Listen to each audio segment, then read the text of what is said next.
So ayaw umandar ng TMX 155 na ito, no? So saan tayo magsisimula? So yung mga dapat natin i-check ay ito mga boss. So pag ayaw umandar, una natin i-check is syempre susian,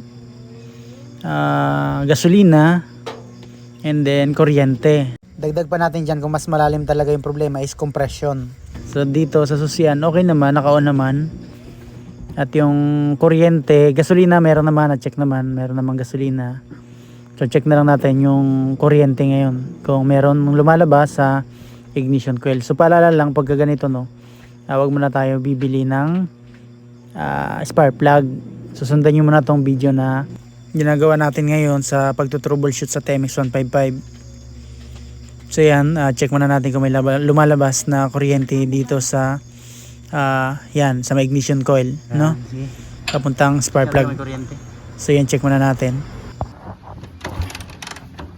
Panipa to. Hindi na pwede binigyan ng gas. Meron ba? Wala. Sige daw. Meron ba?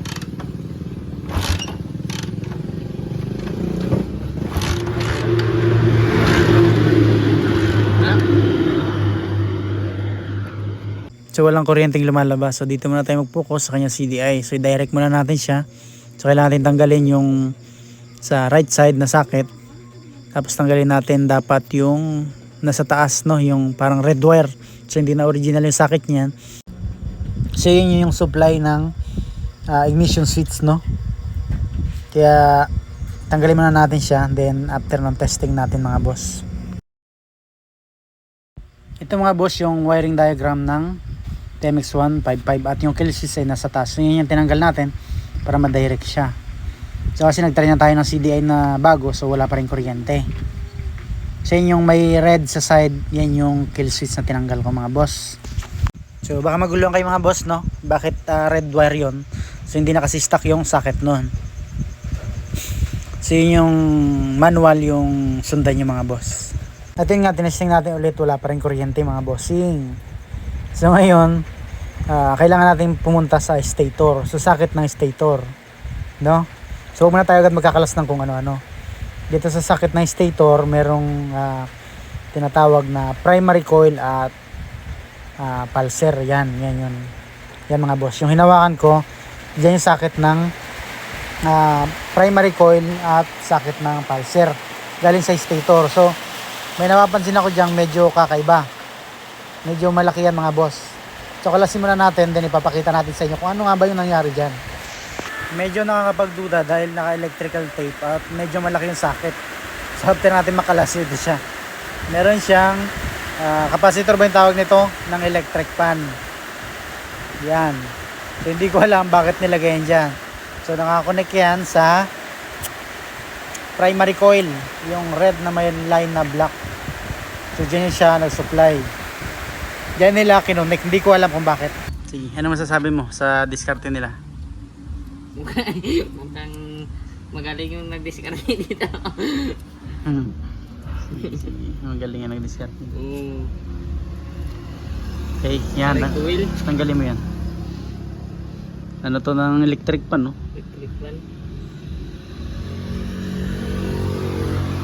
Sige, okay, tadya ka muna kung check natin kung may kuryente. Kuryente na yan, boss. Lakas oh. Dahil sakit kuwit.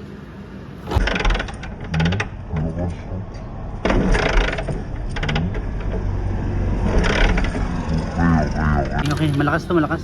Okay. Dugdungin mo na lang sila.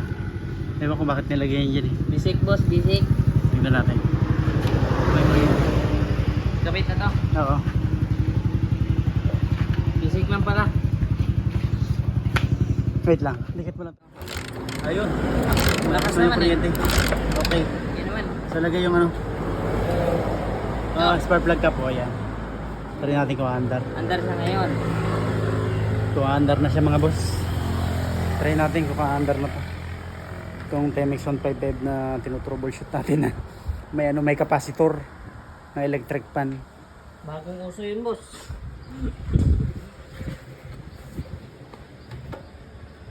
Naka-on yun. Wala, naka-direct yun doon, naka-direct.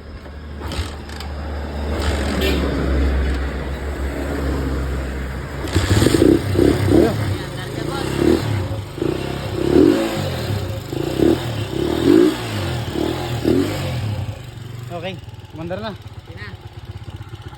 So alam niyo mga boss kung ano yung nangyari nang dahil dito sa capacitor ni umandar. Electric fan. Capacitor ng electric fan. Ang lupit, di ba? Hindi na. Galing talaga yung sunwork. Di ba? Ano masasabi mo? Ayos, ayos. Chamba? Ayos.